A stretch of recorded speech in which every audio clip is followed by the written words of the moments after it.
Asterisk. In every city, there are places that shine and places that are forgotten. Behind polished windows, people sip lattes, while just a few blocks away, someone's entire life is folded into a blanket on the sidewalk. Tonight's story is about a boy with a library card, a homeless woman with a crumpled newspaper, a broken veteran, and a dog the city threw away. It's about prejudice, silence, and the voices that dared to rise against it. If you believe stories like these matter, stories that remind us of dignity, justice, and the power of hope, please take a second to subscribe. That way, you won't miss the next chapter we share together. Asterisk. The city looked different depending on where you stood. Uptown glistened with polished glass towers, coffee shops with artisanal menus, and people who wore wealth as naturally as their skin. Downtown, however, was a different story. Broken sidewalks, peeling paint, the heavy stench of grease from diners that hadn't changed their menus since the 70s.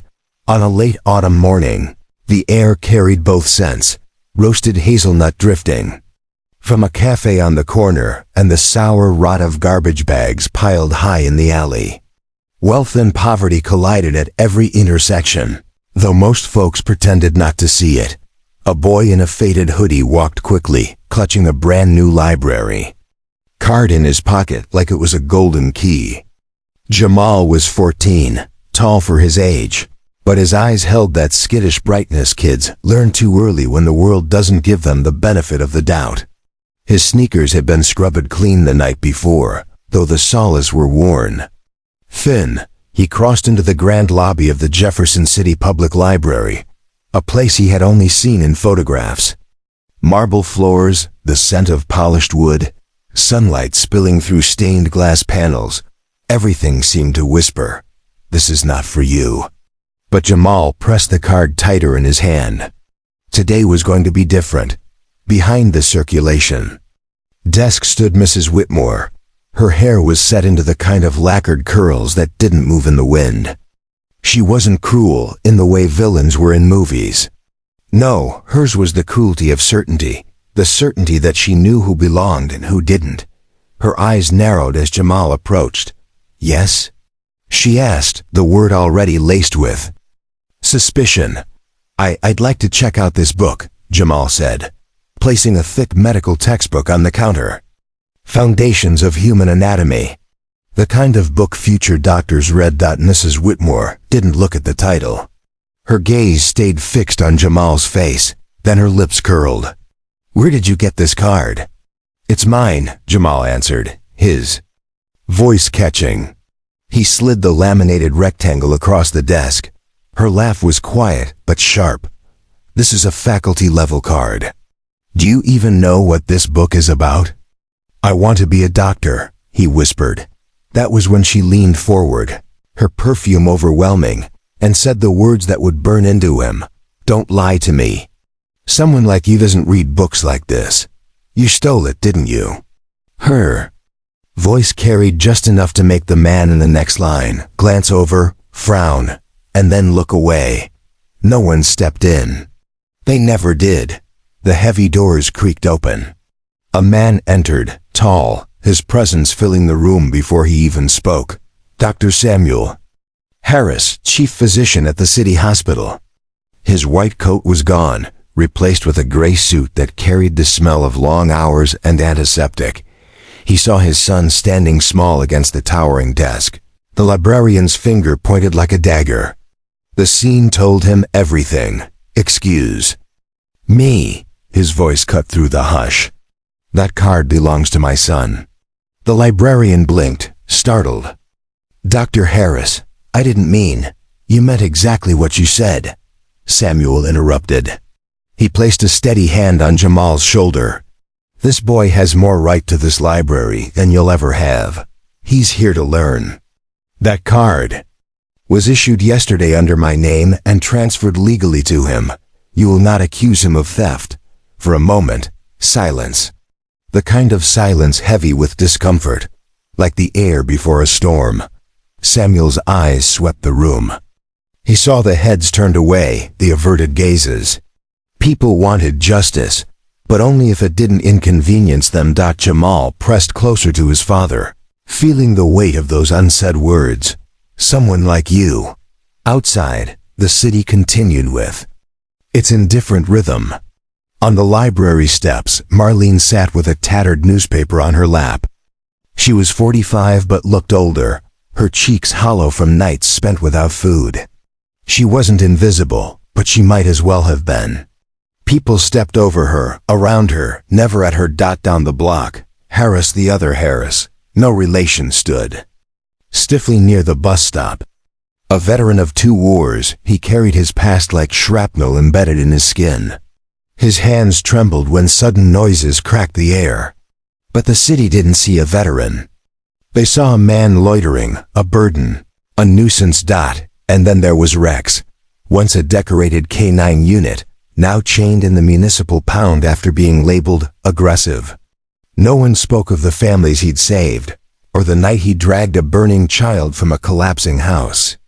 To the city, Rex was just another problem to be put down eventually. They were threads of the same fabric, people and creatures reduced to shadows by the sharp light of prejudice. That night, Samuel sat at the kitchen table, the weight of the day pressing down on him. Jamal's library card lay in the center, evidence of a battle both won and lost. His wife, Angela, placed a hand on his shoulder. "You did the right thing. It shouldn't take me storming in to make him human." Samuel replied bitterly. "Tomorrow she accused someone else. Next week, it'll be another boy with another dream." Angela's voice was soft but firm. "Then we don't stop at tomorrow." And just like that, an idea took root, an idea that would grow into a movement larger than a single book, a single boy, a single insult. The silence of the city had gone on too long. Someone had to break it. The church bells rang somewhere far away, their echoes bleeding into the cold night. The city never slept, but it never really opened its eyes either. It turned on itself endlessly, swallowing the sighs of the forgotten. Marlene pulled a blanket thinner than mist around her shoulders. People thought the homeless only needed food or shelter. They didn't know the thing that killed faster than hunger was the look on people's faces. Every time she stretched out her hand for change, they recoiled, tightened their grip on their purses, hurried past her like poverty was contagious.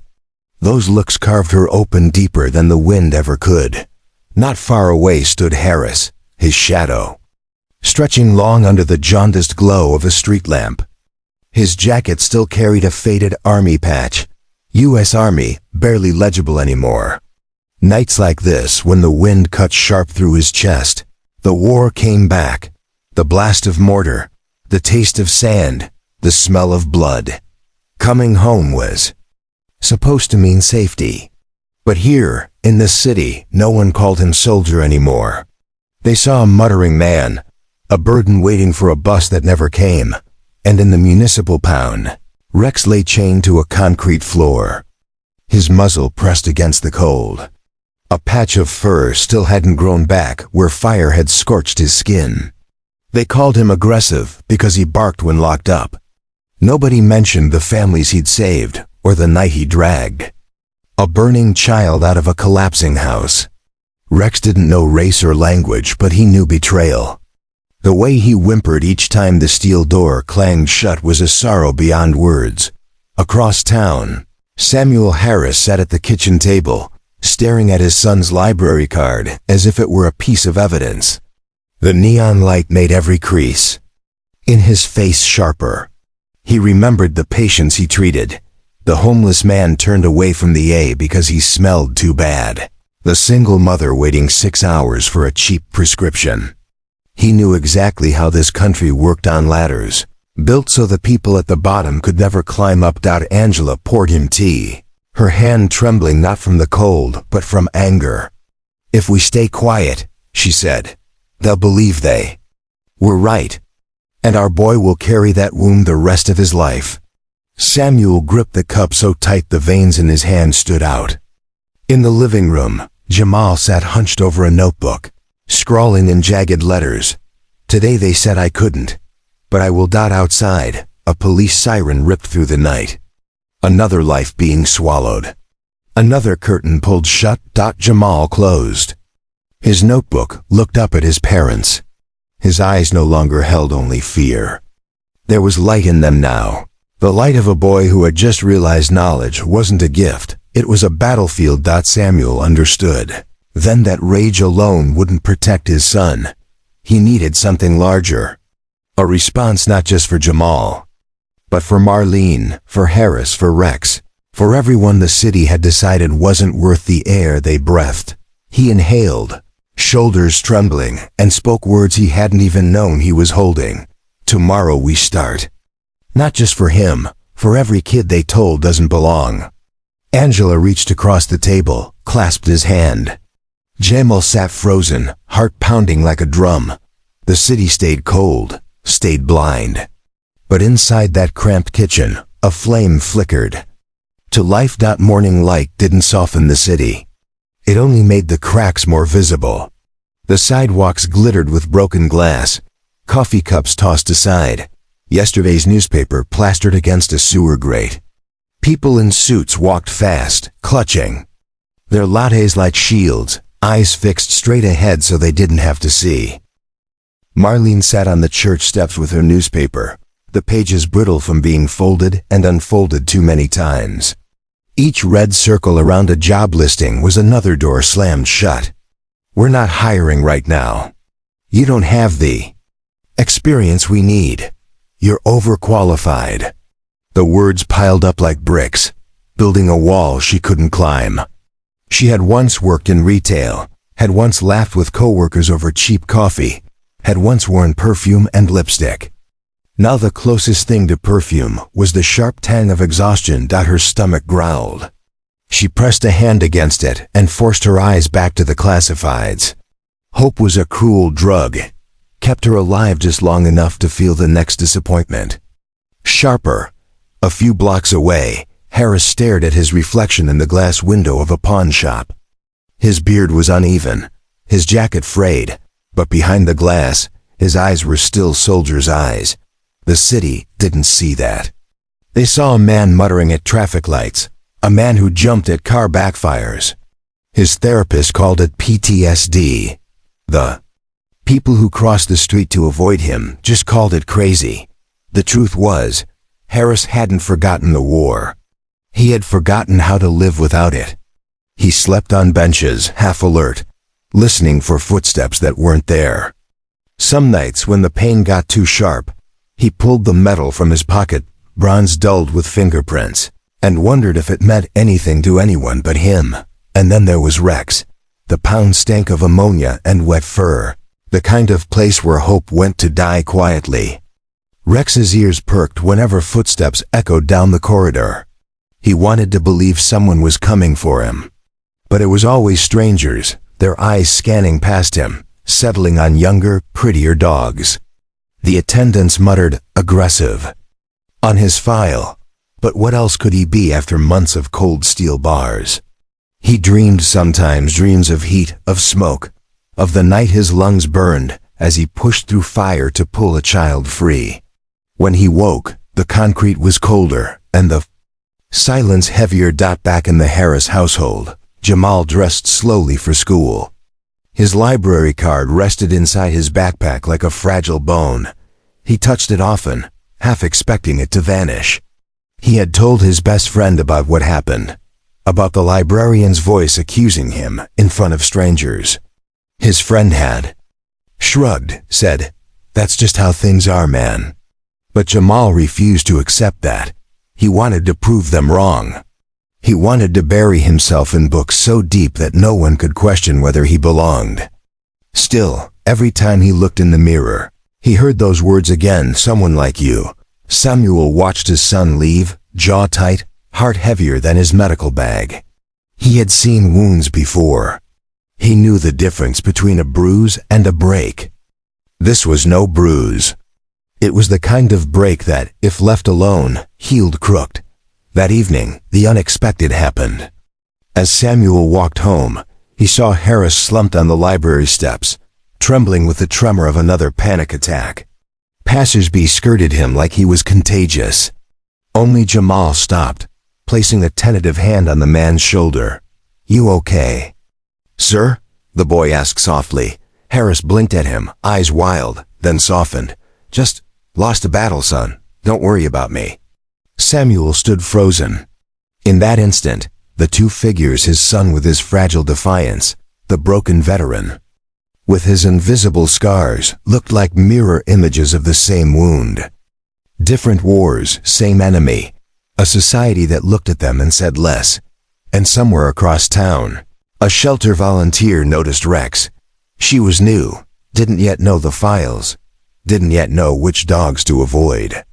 She knelt by his cage, whispering, "Hey, handsome boy, you look like you've been through hell." Rex's tail thumped once, uncertain, as if daring to believe. That night, Samuel lay awake replaying it all. His wife breathed evenly beside him.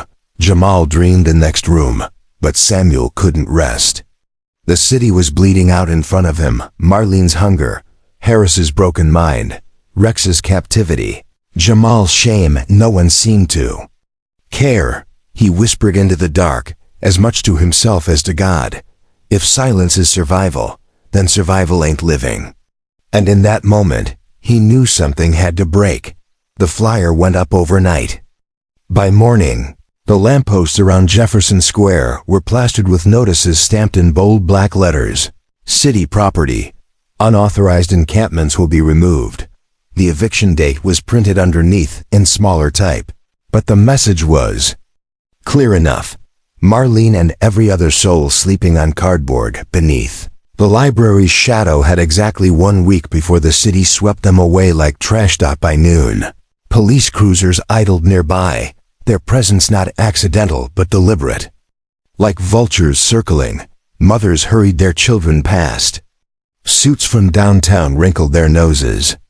A city that had tolerated hunger and madness for decades suddenly decided its conscience was offended by the sight of the poor in plain daylight. Marlene sat stiff, the newspaper trembling in her hands. She had read eviction notices before, but this one was different. The library steps weren't just stone to her. They were the only place where she could still pretend she belonged, among pages she never got to touch. Now even that illusion would be torn away. Harris saw the notice too. He read it 3 times, his lips moving silently over the words, as if the act of reading them could change their meaning. But no, it was final. He felt a pounding in his chest, the familiar war drum rhythm of rage. "They don't want us breathing their air," he muttered. People skirted him as usual, pretending not to hear. Inside the library, Jamal wandered between shelves, tracing spines with his fingers. He knew something was wrong the moment he saw the cluster of guards near the door. They weren't here yesterday. And when he overheard them laughing about cleaning up the mess outside, his stomach knotted. That evening, Samuel returned home later than usual. His shoulders sagged under the weight of 2 truths: the patients who bled in his hospital without insurance, and the family bleeding on his own doorstep. He sat Jamal down and asked him what he knew about the eviction. The boy's face hardened, in a way that broke Samuel's heart.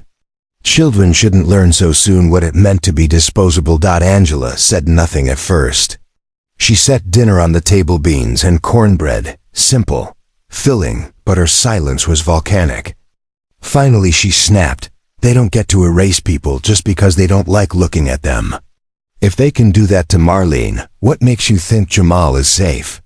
They'll come for him next, in their own way." Samuel rubbed his temples.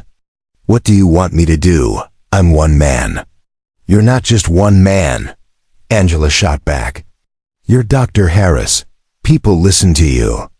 And if they don't, then you make them listen."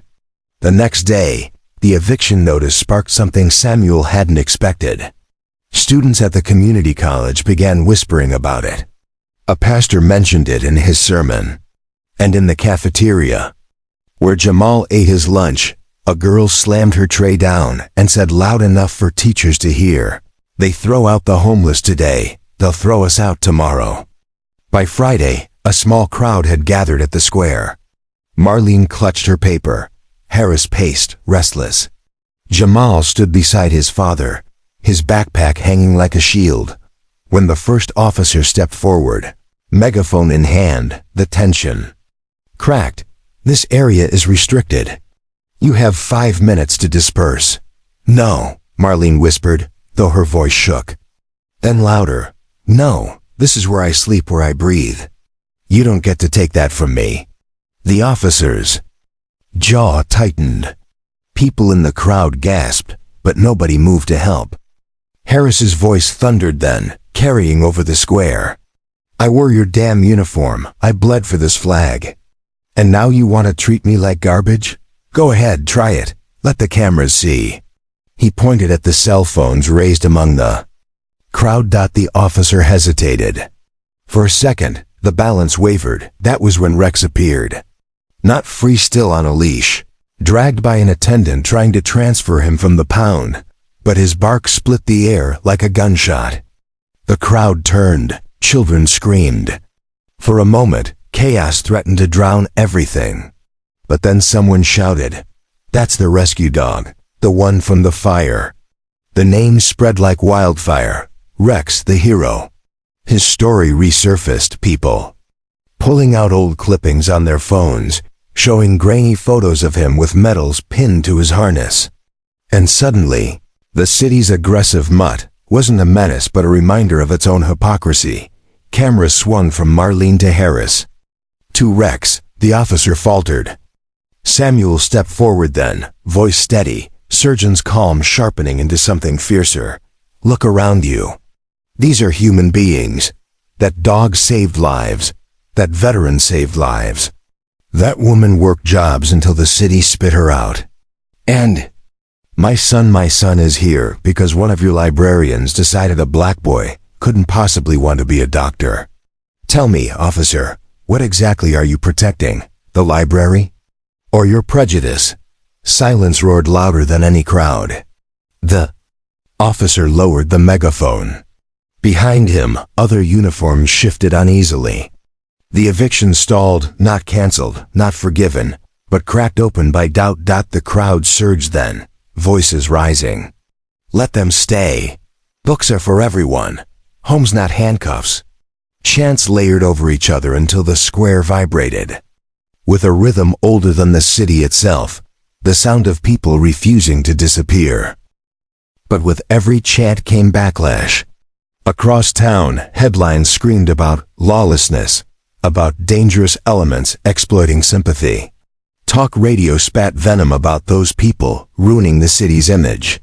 Whitmore, the librarian, who had first accused Jamal, gave an interview declaring she was only protecting library property. That night, Samuel watched the news and felt the trap closing. They would twist this until the victims became villains. Unless someone fought harder. Angela touched his arm. "You started something. Don't you dare stop now." He thought of Jamal's notebook.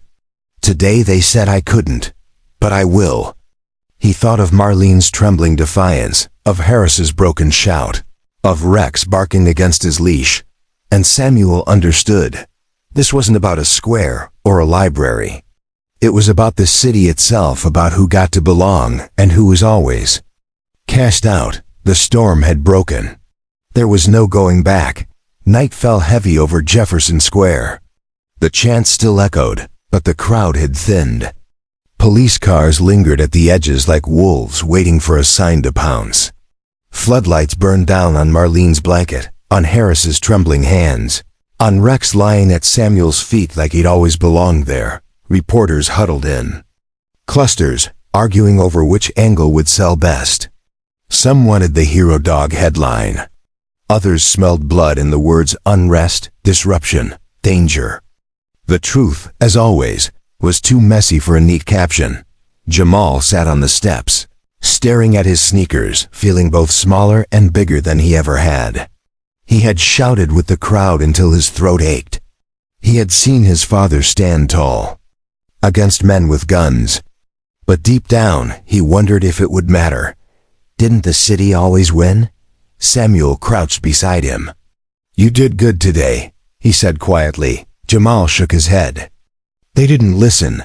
They just looked at us like we were noise. They heard you, Samuel insisted. Noise has a way of becoming music if enough people join in. But even as he said it, Samuel felt the doubt creeping in. He knew power didn't bend easy. The next morning, the newspapers split the city in two. One headline read, "Veteran and dog lead protest against eviction." Another blared, "Chaos at Jefferson Square, homeless refuse to leave." On talk radio, voices sneered, "These people don't want help, they want handouts." That so-called doctor should focus on his hospital instead of stirring trouble. One caller said, "If that kid wants to read anatomy, fine, but don't expect me to believe it. You can't change nature." The host laughed, agreeing. At the library, Mrs. Whitmore straightened her pearls and told anyone who'd listen, "I was only trying to protect city property. That boy made me feel threatened. You don't know what it's like." She became the face of order, while Jamal became the whisper of trouble. Meanwhile, eviction crews were rescheduled. The city promised to handle the situation firmly, which meant one thing: next time, they'd bring more than megaphones. Angela paced their living room, fury burning through her calm. "They're going to crush this," she said. "And they'll make us the villains while they do it." Samuel rubbed his temples. "So we fight louder. We bring more people." "More people means more danger," she shot back. "More danger is already here," he said, his voice flat. Across town, Marlene sat under the same streetlight as always, but now people stopped. A college student pressed a sandwich into her hands. A man left a bottle of water at her feet. She wasn't invisible anymore, and it terrified her. Visibility was a double-edged sword. It meant sympathy, but it also meant the city's anger focused squarely on her. Harris struggled worse. The noise, the cameras, the confrontation, it had ripped open wounds he'd buried under years of silence. At night he woke screaming, convinced the police spotlight was a sniper's scope. But he also felt alive in a way he hadn't since the battlefield. For once, he wasn't just a ghost. And Rex seemed to know he was part of something bigger. His bark carried through the square, steady, defiant. Children came to pet him. Parents whispered about his old heroics. He became a symbol without knowing it, and symbols had power. On the third night, the city struck back. Police blocked off the square with barricades. Notices were handed out. Anyone remaining after midnight will be arrested. Samuel read the paper twice, then looked at Jamal. "I want you home tonight." No arguments. "No," Jamal said, surprising them both. "If they throw her out, if they throw him out, then what's the point of me reading any of those books? What's the point of learning if the world's already decided who I am?" The boy's voice cracked, but the words hit like steel. Angela covered her mouth. Samuel felt something inside him fracture. His son was right. This wasn't about charity. It was about survival with dignity. So they stayed. By midnight, the square was ringed with shields. Floodlights turned night into interrogation. Officers shouted warnings. The crowd responded with chants, "We belong! We belong!" A canister hissed through the air. Smoke spread fast. People coughed, stumbled, screamed. Marlene clutched her chest. Harris shoved through the haze, roaring, "Don't you dare!" Rex lunged against his leash, barking until the smoke stung his lungs too. Samuel held Jamal close. Heart hammering, thinking, "This is it. This is how they erase us." And then something unexpected. Reporters caught it on live stream. A police officer, young, shaking, lowering his shield. He dropped it to the ground, the clang echoing like a bell. Another followed, and another.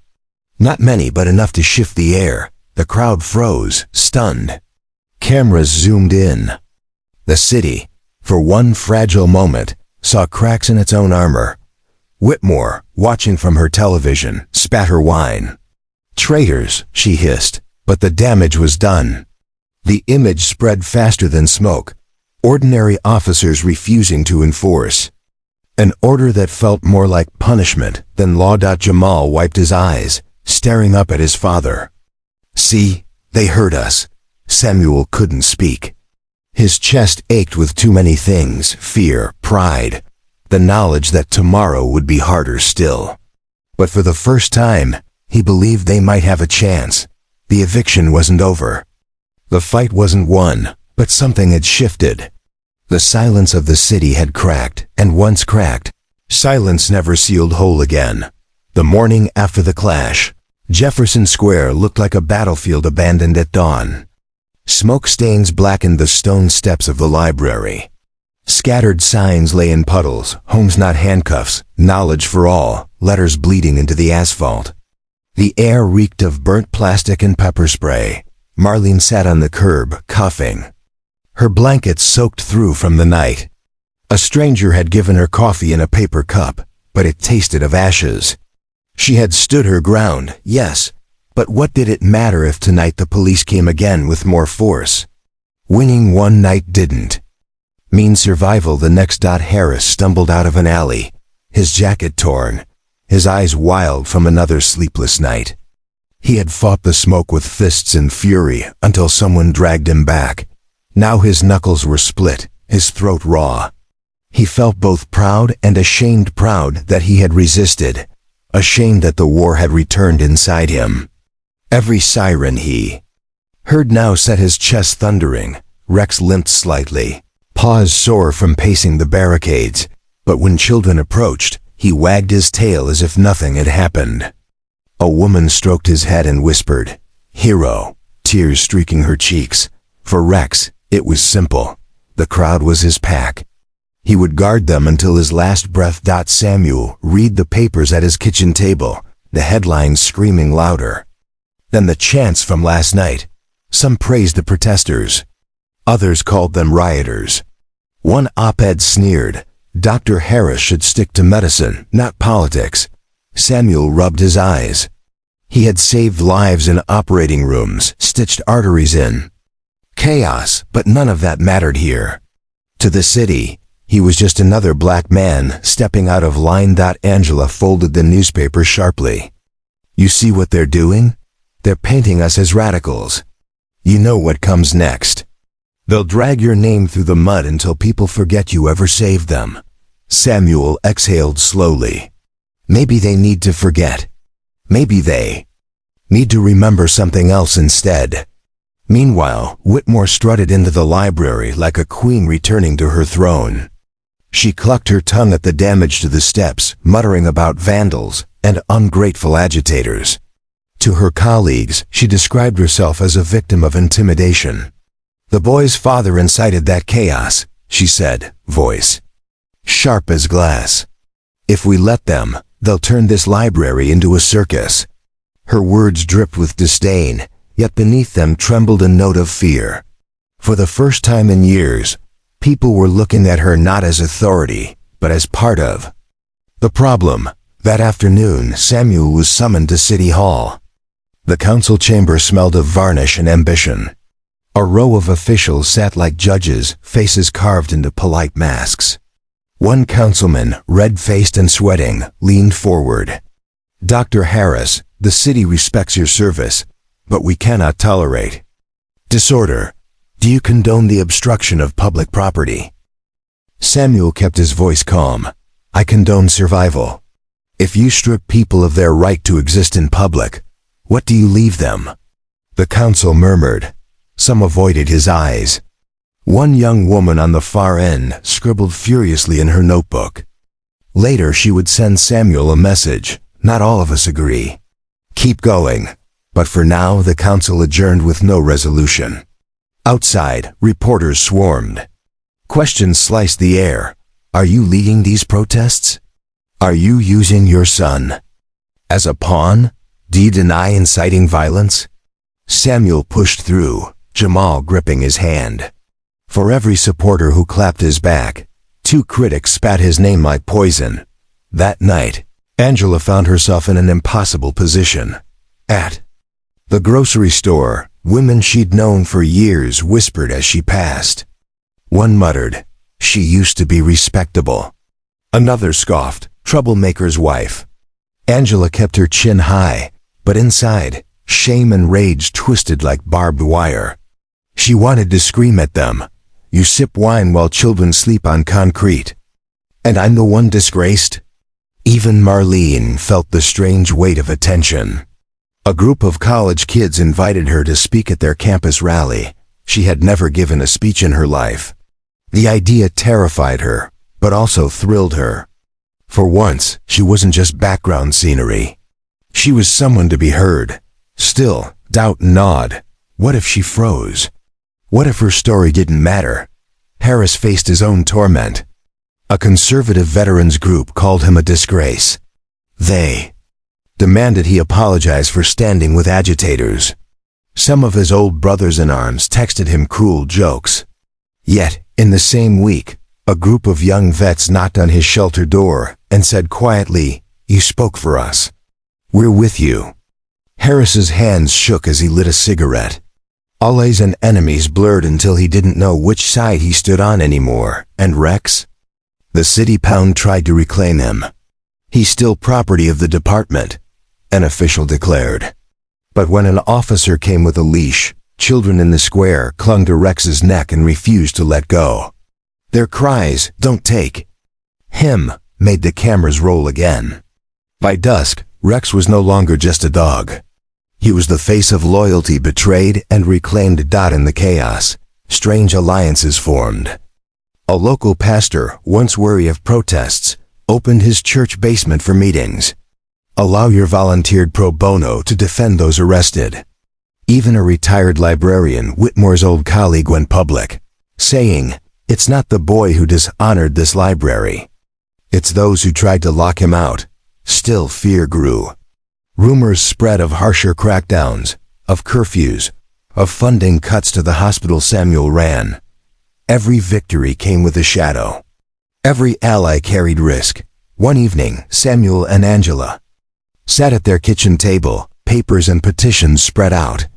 Jamal hovered, restless. "Why does it feel like the more we fight, the worse it gets?"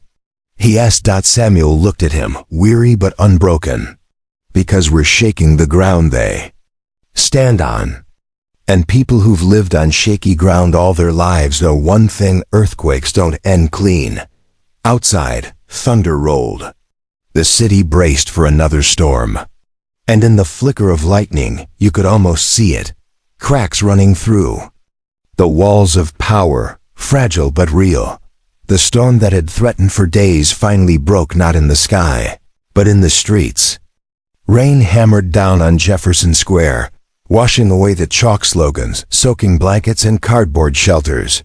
Protesters scattered for cover, their voices drowned beneath the downpour. Marlene huddled beneath the library overhang, water dripping from her hair, the newspaper in her lap dissolving into pulp.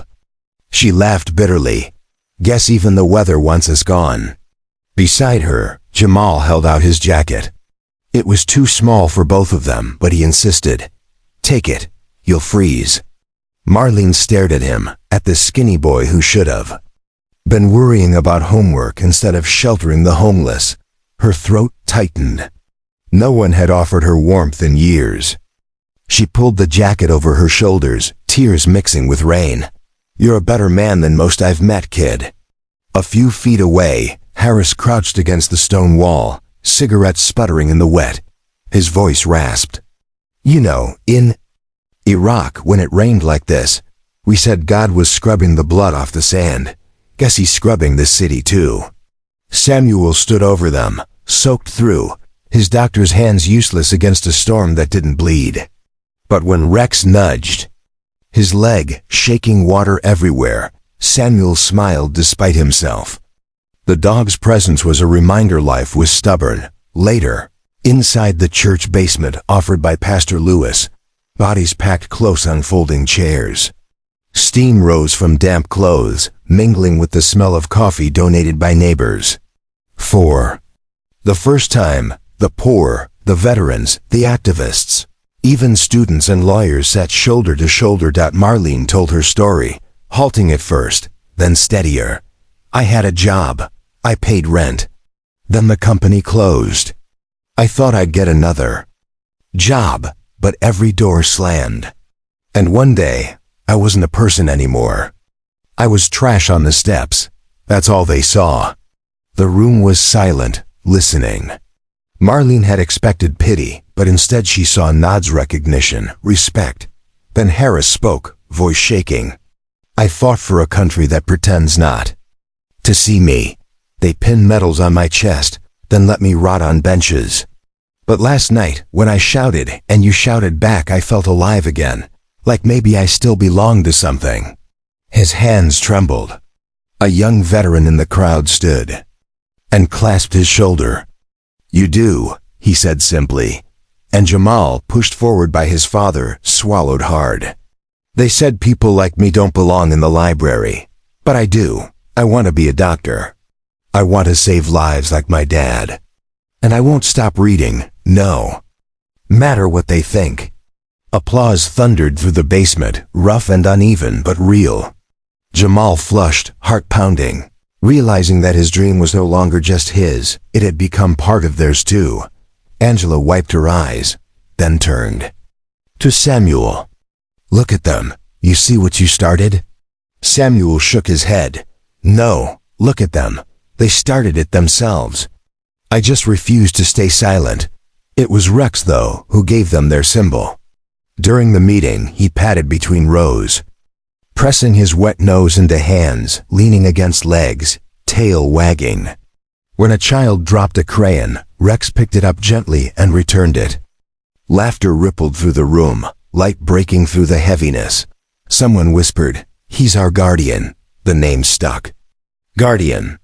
Not a dog abandoned by the city, not a weapon, not a threat, just a creature who had given everything and asked nothing. Pastor Lewis raised his voice. Let him remind us, loyalty can survive betrayal. Faith can survive fire, and our people can survive this city. In that basement, barriers cracked. A homeless woman and a veteran laughed together over coffee. A lawyer and a teenage boy shared pens over a petition. An old pastor scratched Rex's ears like a child. For one night, they were not stereotypes. They were not headlines. They were not problems to be erased. They were a community. And that, more than protests or petitions, was the beginning of change. It began with a leak. Late one night, a college student who had been helping with the petitions found a folder slipped under the church door. No name, no note, just a thin packet of documents. Samuel flipped through the pages, his heart hammering as the words came into focus. Budget reports, internal memos, signatures. The city hadn't just planned the eviction as a cleanup. They had signed contracts with a development firm to sell the library, Square Library, included, to a private investor. The land was already promised for a luxury condo project. The eviction wasn't about public order. It was about profit. Samuel felt the floor tilt under him.